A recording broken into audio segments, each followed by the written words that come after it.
ನಮಸ್ತೆ ಸ್ನೇಹಿತರೆ. ಗಣಪತಿ ಮಾಲಮಂತ್ರಂ. यः एक हैस अद्भुत और चमत्कारिक मंत्र है, जिसके एकमात्र पाठ करने से साधका के सभी संकटों का विनाश हो जाता है, सभी बाधाओं में से मुक्ति प्राप्त कर लेता है।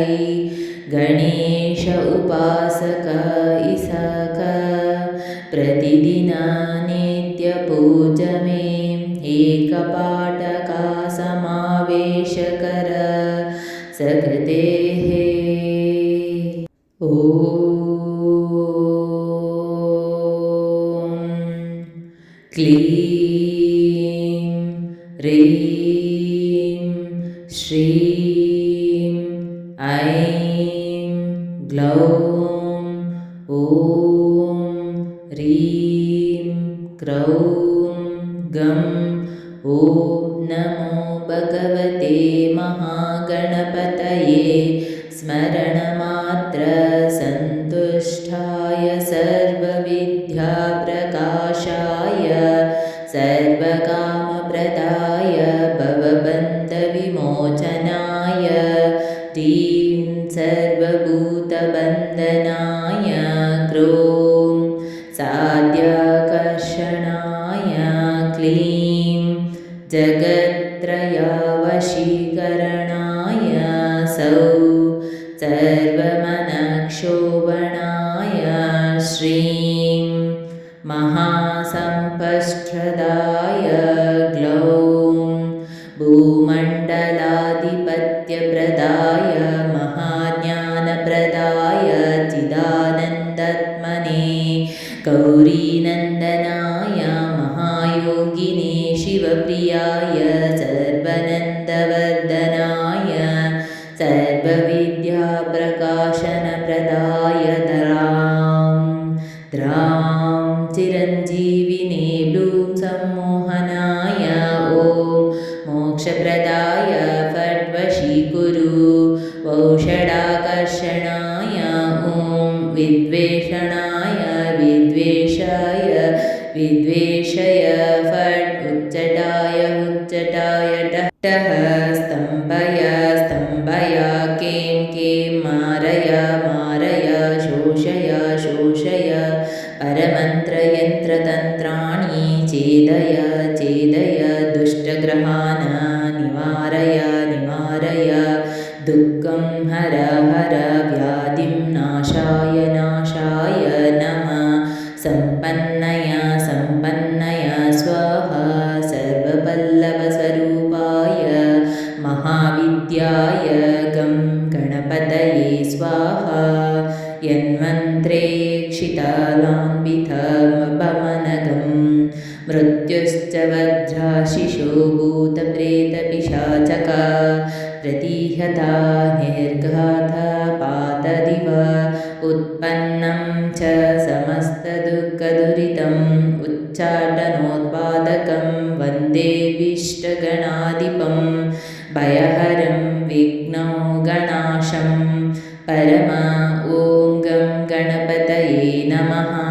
ॐ नमो महागणपतये महावीराय दशभुजाय मदनकालविनाशन मृत्युं हनाय मद कालं संहर सर्वग्रहान् चूर्णाय नागानमूढाय रुद्ररूप त्रिभुवनेश्वर सर्वतोमुख हुं फट् स्वाहा।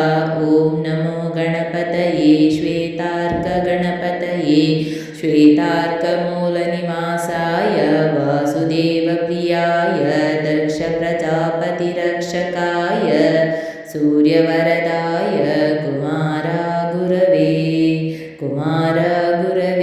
ब्रह्मादिसुरावन्दिताय सर्पभूषणाय शशाङ्कशेखराय सर्पमालाङ्कृतदेहाय धर्मध्वजाय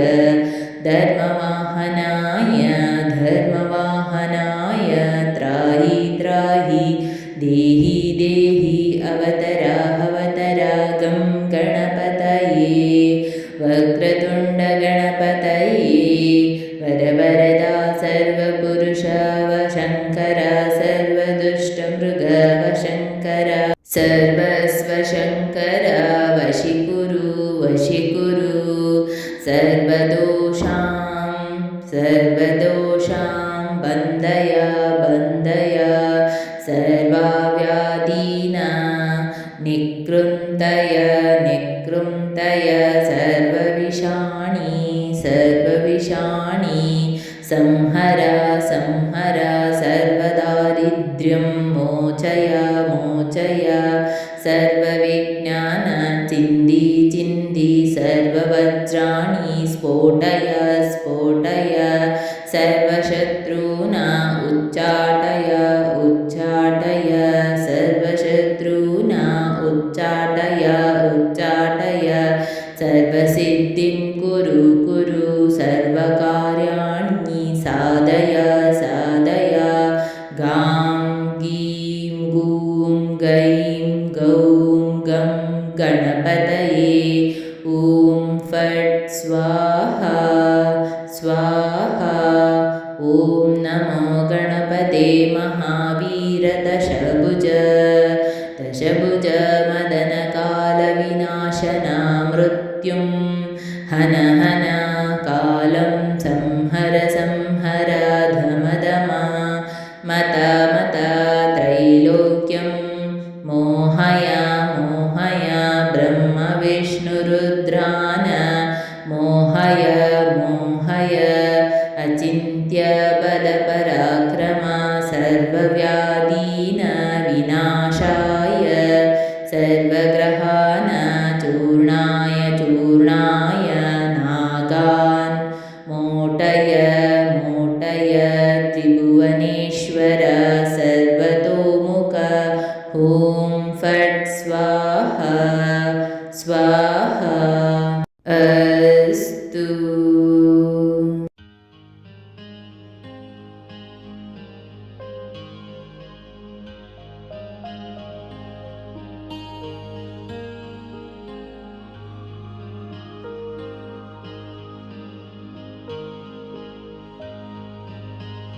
ಸ್ನೇಹಿತರೆ, ಈ ವಿಡಿಯೋ ಇಷ್ಟವಾದಲ್ಲಿ ಲೈಕ್, ಶೇರ್ ಆ್ಯಂಡ್ ಕಾಮೆಂಟ್ ಮಾಡಿ. ಮುಂದಿನ ವಿಡಿಯೋಸ್ಗಳಿಗಾಗಿ ಚಾನಲ್ ಅನ್ನು ಸಬ್ಸ್ಕ್ರೈಬ್ ಮಾಡಿ. ಧನ್ಯವಾದಗಳು.